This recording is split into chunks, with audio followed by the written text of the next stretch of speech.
It's time for Mornings at 8 with Jonathan Mark on AM 1480 WLEA. Oh, yes, it is time for Mornings at 8. It is 8:05, and here we are on a Thursday morning. Thursday, practically Friday. That's right, one more little day, and there's the weekend. Well, a little foggy out there here and there this morning. This is the season, I think, for Queen Anne's lace. You see Queen Anne's lace all over the beautiful wildflower. It's really nice. And Queen Anne's lace is a wildflower. I don't think you could buy seeds for Queen Anne's lace. I'm not quite sure, but you don't plant it. It's just there, and there it is. And the strangest thing, this year, as I said, you don't plant Queen Anne's lace. But in our flower garden, a big bunch of Queen Anne's lace popped up, and right now it's like 4 or 5 feet tall, maybe 4.5 feet tall. I don't know, but it's a beautiful flower, and it is perfectly placed. I mean, if we were going to plant Queen Anne's lace in our flower garden, we would have planted it right there. It's perfectly placed. And then, I've said this in the past. I know.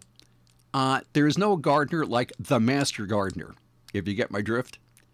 I mean, all of a sudden, there's this Queen Anne's lace. It couldn't look nicer, right smack in the middle of the garden. Nice and tall, looks really, really nice. Okay, well, let's see here. The fun never stops in Washington. Always something going on. Yes, sir. As you heard on the news, the House voted to kill the impeachment resolution against Trump, avoiding a direct vote on whether to oust the president. And this is from the Washington Post. The vote yesterday was 332 to 95 to kill it, right? With 95 Democrats voting to keep the resolution alive and 137 of their colleagues siding with Republicans. And that was kind of a surprising turn just one day after the two parties bickered bitterly over House passage of a resolution condemning Trump's they should have alleged here, alleged racist remarks. Representative Al Green of Texas, a Democrat, put Democratic leaders in a bind Tuesday night by filing articles of impeachment accusing Trump of high crimes and misdemeanors. His resolution, which cited Trump's comments targeting 4 minority Democratic congresswomen, was privileged, requiring that the House act within 2 days, which it did. He said, it's time for us to deal with his bigotry. This president has demonstrated that he's willing to yell fire in a crowded theater, and we've seen what can happen to people when bigotry is allowed to have a free reign. We all ought to go on record. We all ought to let the world know where we stand when we have a bigot in the White House. Well, as I said, it's alleged racist remarks, okay? And he's not a bigot. I really don't think that Donald Trump is a bigot. I seriously doubt that. Anyway, so that takes care of that. So they didn't want to have a direct vote on whether to oust the president. However, the investigations will continue into, I don't know, you name it. Investigations into everything, okay? Here you go. Now, normally, I don't do real estate type stories. As a matter of fact, I've never done a real estate type story, but this is so unusual. I mean, I have never heard of anything like this anywhere. And this is in Corning. I found this on the NewYorkUpstate.com website. Corning family selling horse farm Victorian home in essay contest. An essay contest. Tim and Maggie Lott of Corning want to sell their home to someone with a compelling essay. It's an unconventional method, sure, but Maggie says it's the right thing. They've lived in their 3,100 square foot Victorian home for 18 years. Their 5-acre property has an in-law suite on the second floor, horse-ready farm, and garden. The Lotts want to move and give their place to another family for, are you ready? $150. $150. Can they really sell their home in an essay contest? It says here, well, yes, it's not a scam. And the family is partnering with real estate attorneys to make sure the process is fair and legal. Now, here's the contest here. This type of contest is legal. Under state law, it's considered a game of skill, not chance. Winners are chosen based on their submission. The Lott's Summerland Farm Essay Contest actually started in February, and the deadline was July 1st. However, they did not get enough participants. So the contestants asked for an extension, which is now January 1st, 2020. And here's one reason why the Lott family prefers selling their property in this manner. The rules on the contest require a minimum of 2,500 entries. So they have to have 2,500 entries. And this would generate $375,000 for the lots. Their property and house is currently valued at $175,000. If the minimum entries are met, no refunds will be issued. If there's not enough participants, the entry fees will be returned. However, the owners have the right to accept less than 2,500 entries and allow the judges to determine the winners. Okay, entry fee is $150. And you have to answer the following question. What owning a 5-acre farm property would mean to me, us, and or my family? Essay needs to be at least 500 words and no more than 1,000 words. Deadline, as I said, is January 1st, 2020. Essays must be postmarked no later than December 24th, 2019. The winner will be notified by February 1st in 2020. All entry fees shall be held in an essay contest escrow account managed by real estate attorney David Pawlak, Pawlak. And they have a bunch of photographs in the story here. This is a really nice looking house. Background, it's an 1870s Victorian home and once the largest original tobacco farming house in the area. I didn't know you could grow tobacco in New York, but hey, what do I know? Okay, 3,100 square feet, as I said, it sits on 5 acres. It has 5 bedrooms, 3 bathrooms.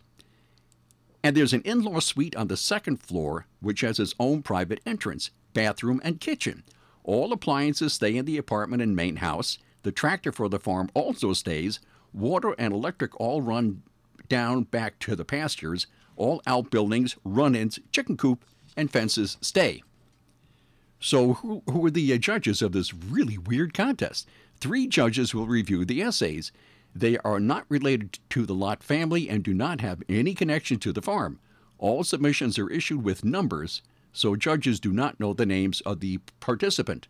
The lots do not see any of the essays during the contest. They use a courier service with a professional who picks up the mail and sends every submission to the attorney. An additional bonus includes the winner getting a check for $10,000. So you've bought a house for $150, then you get a check for $10,000, while the second prize is $1,000 and the third prize is $500. So Maggie says so far they have about 300 essays, and they've gotten about 44,000 views on the website, which we'll get to. Looking back, what would she have done differently? She says she would probably try to have a marketing budget. We anticipated the internet and social media to be a stronger platform and have a stronger reach than what has been, said Maggie, and yet the internet has been part of the problem when it comes to the age of scams. She says it's their biggest obstacle, and they're working with the public relations specialists to limit the process or legitimize the process as much as possible. So there we have that. And so there is a website you can go. Let me see a little more here. Boop, boop, boop, boop, boop. An open house for their home will be from noon until 4 o'clock, August 31st. Noon till 4, August 31st. And this is in Corning. And they do have a website, but I tell you, I don't believe I have ever seen an address this long for a website. I mean, it is pretty long and complicated. But I did find this on NewYorkUpstate.com. NewYorkUpstate.com. So I guess you can go there and find this story, Corning Family Selling Horse Farm Victorian Home in Essay Contest. It's on NewYorkUpstate.com. And I guess it'll have the website should be there. So there you have it. Imagine buying, this is a huge house. I mean, this is really big. It has, I guess, porch wraps around over there on the other side. Has a big porch. A whole bunch of rooms. And look at all those windows, man. On 5 acres of land. Wow.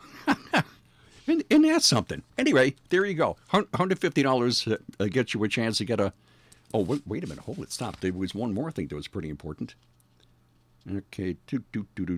Yeah, the money, they would generate about $375,000 for themselves. Okay. If they got 2,500 entries. So they would get $375,000. And their property and house is currently valued at about $175,000. So you could buy a house and property valued at $175,000 for $150. So that's a weird way to sell a house. Huh, pretty ingenious. Okay.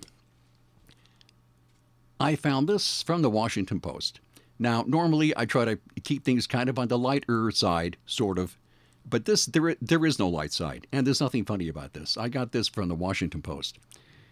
76 billion opioid pills. Newly released federal data unmasks the epidemic. And as I said, this was from the Washington Post. We've heard about opioid addiction for years now, right? They're all over the place, and a lot of people are addicted to them, and it's very, very bad for you. And, okay, America's largest drug company saturated the country, not the world, the country, with 76 billion oxycodone and hydrocodone pain pills from 2006 through 2012. So that stops like 7 years ago, and there have been a bunch more since then, I'm sure. 76 billion pills in what? In 6 years? From 2006 to 2012. Oh, wait a minute, hold it. How long is that? Yeah.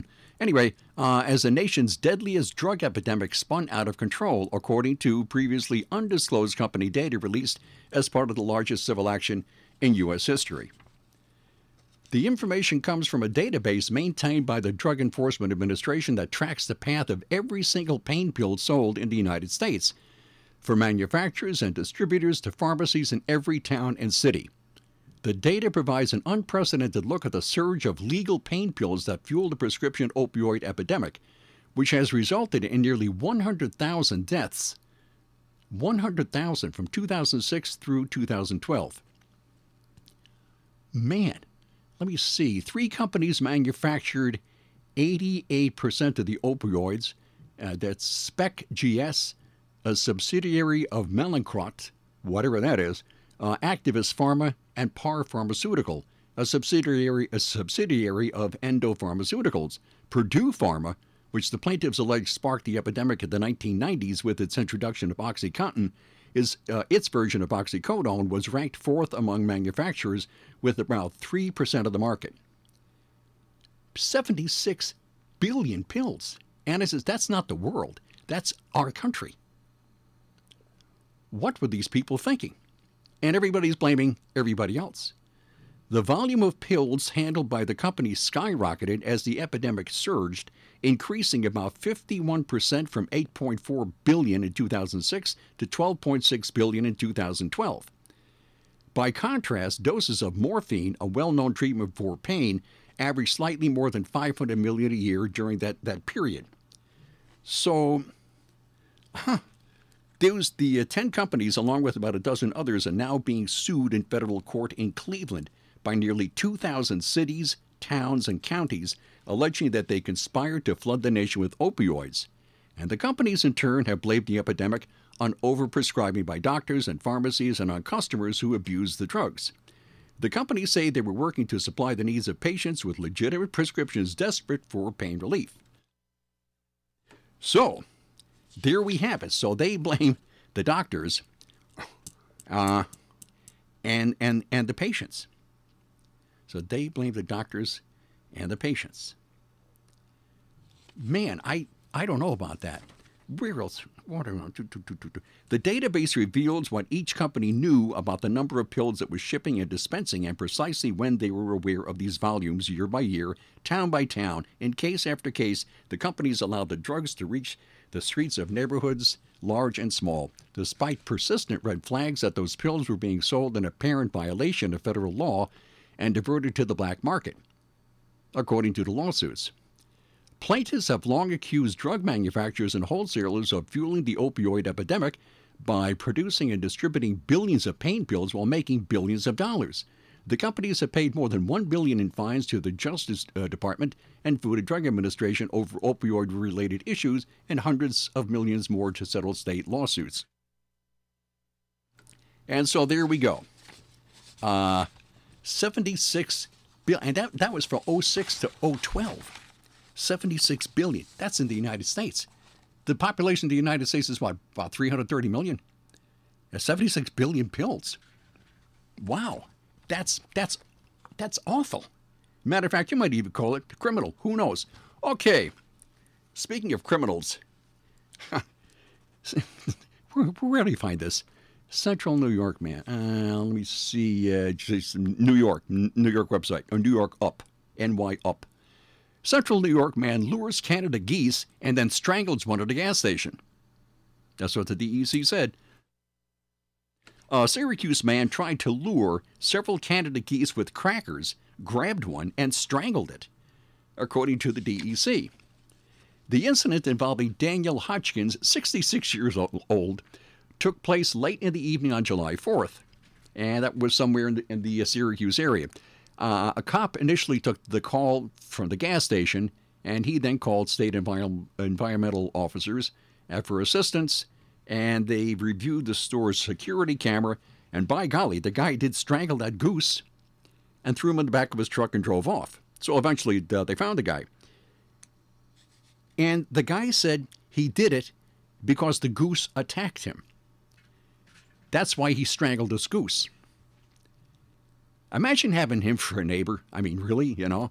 So anyway, well, they got him, and he faces a bunch of charges, and up to $250 in fine, and imprisonment up to 15 days on each charge. So he was charged with taking waterfowl out of season, illegally taking protective wildlife, and being an idiot. So there you have it. And strangling a goose because the goose attacked? Yeah, all right, fine. Hey, insurance, everybody needs it. Everybody needs insurance. That goose probably needed insurance too, but I guess it's too late for it. Oh well.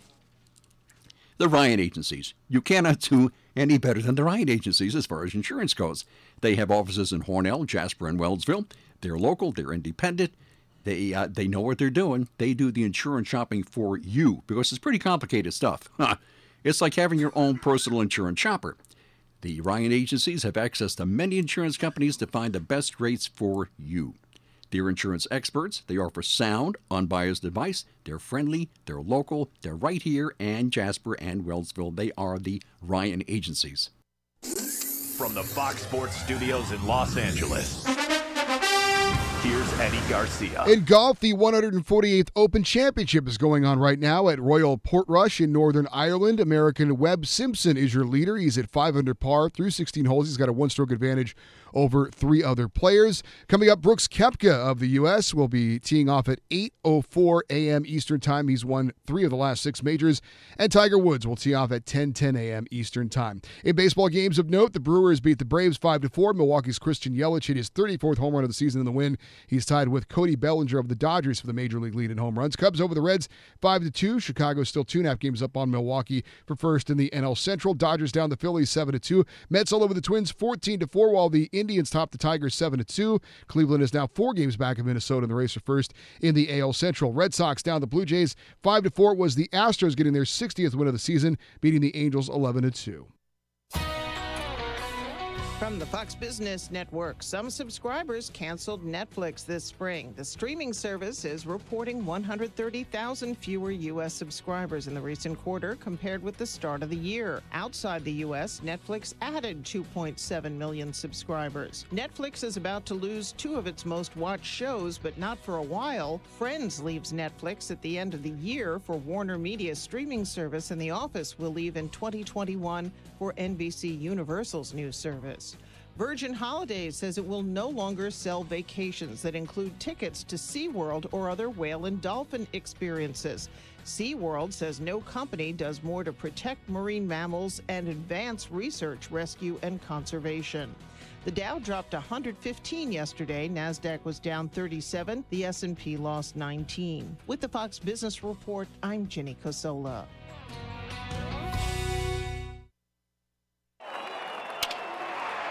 Baseball season is in full swing. It's a good thing Matt secured his denture with Super Polygrip. Now he can enjoy the snacks as much as the game. Polygrip.